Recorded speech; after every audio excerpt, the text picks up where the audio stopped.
What's up everyone, this is Josh again at let's unbox this thing because this is the DJI Osmo Nano. Yeah, without further ado, let's unbox this thing.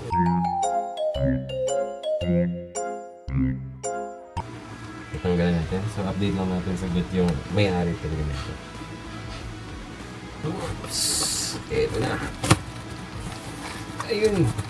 Meron pa. Diba? Safe na safe. Okay, isa pa. Okay, parang ka na po. Oh, excited. Dahan-dahanin mo. Para may sense of excitement. Ayun pa, taas na. Uy! Nakita ko na. Ito na siya guys. Ganito lang siya kaliit. And for your information, I am recording this dito sa ating Osmo Pocket 3. Kaya naman sobrang linaw yan. And this is the DJI Osmo Nano. This is the 64GB variant nila, which is nasa 15,000. Depende kung saan ka bibili. Pero meron dyan sa yellow basket ko. Okay. We have the standard combo bundle, standard na siya.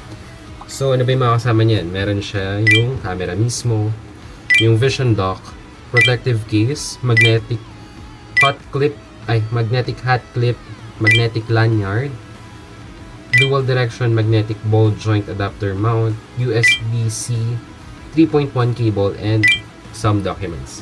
So, tanggalin na natin siya sa kanyang balota. Okay? Anong gusto niyo unahin? Oh. Sige, documents muna. Ito muna, para less exciting. This one ay yung kanyang hat clip para sa sombrero. At dahil nakasombrero tayo, nakalagay yan dyan. Dito yan.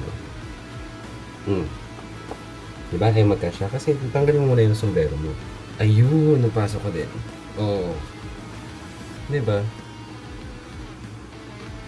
Oo. Ganyan magiging itsura niyan. Dito mo ilalagay yung camera mamaya. Magnet yan. Okay. Next one. Meron tayo protective case. What's up guys? Diba? Mas less, mas less na awkward. Compare dito sa Osmo Pocket na pag nilagay mo sa labas, medyo nakakaya pa rin. Kasi kita na, nag-vlog ka. Pero dito, size lang na. Oh.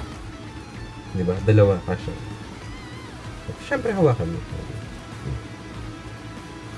Oh, next. The lanyard. Alright. Okay, suot muna natin para masaya. Ayan. Ganun yung mechanism niya para sumikip siya doon sa baba. Ayan, hihilahin mo lang para lumihin. Kung dami na ito yung magnet dito. Gaganyan mo lang. Saktong-sakto. Lalong-lalo na we are doing some pickleball. Okay, ito na. Next. A huge shoutout kay Felicia Pagilaro kasi nag-push nito. Ayan, meron siyang suction cup. And just for the information, pwede siyang tanggalin para ito ikakabit. Diba ang galing? Kung hindi nyo narinig yun, kasi may dumaang eroplano. Ulitin ko na lang. For your information, baka hindi mo lang kaya, diba? Sabihin na natin. Ngayon, pwede mo siyang ikutin dyan. Para ito yung paglalagyan mo ng tripod or yes, tama. Tama. Oh. Pero for the meantime, kasi mas maganda to sa kotse. Kasi meron siyang suction cup. Like, oh, diba? Dumikit na siya doon. Kita niyo yan. Parang buwang. Okay. Ganun, diba? Sobrang dikit. Hala, word. Unbox pa natin to. Alam niyo na yan. End-to-end. USB-C. Para masaya. Ano mo? Unahin muna natin yung vision dock. Vision dock. Ayan. Dito siya. Ayan. And this one. Ito na yung camera. Ang daldal ko. Ito na pala yung camera natin, guys. Ayun. Ayoko. Mamaya na. Ay. Sige. Tanggalin na natin. Wow. Tapos, ayan na siya. Oh, sino ka dyan? Hello. Hi.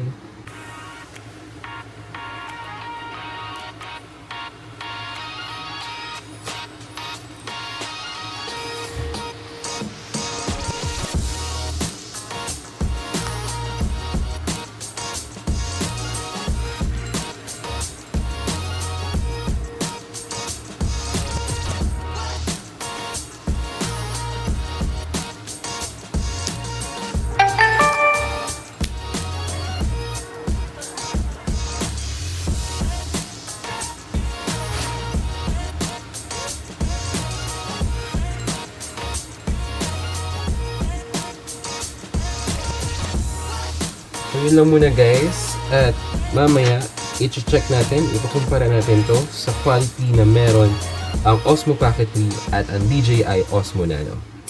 So what's up guys, this is the recording for the comparison of the Osmo Pocket 3 at ang ating bagong DJI Osmo Nano.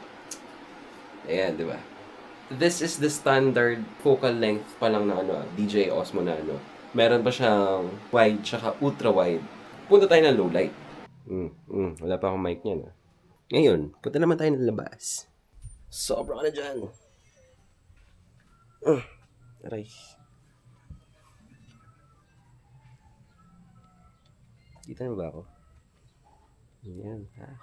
Pak! So, yun lang. Paalam. Bye!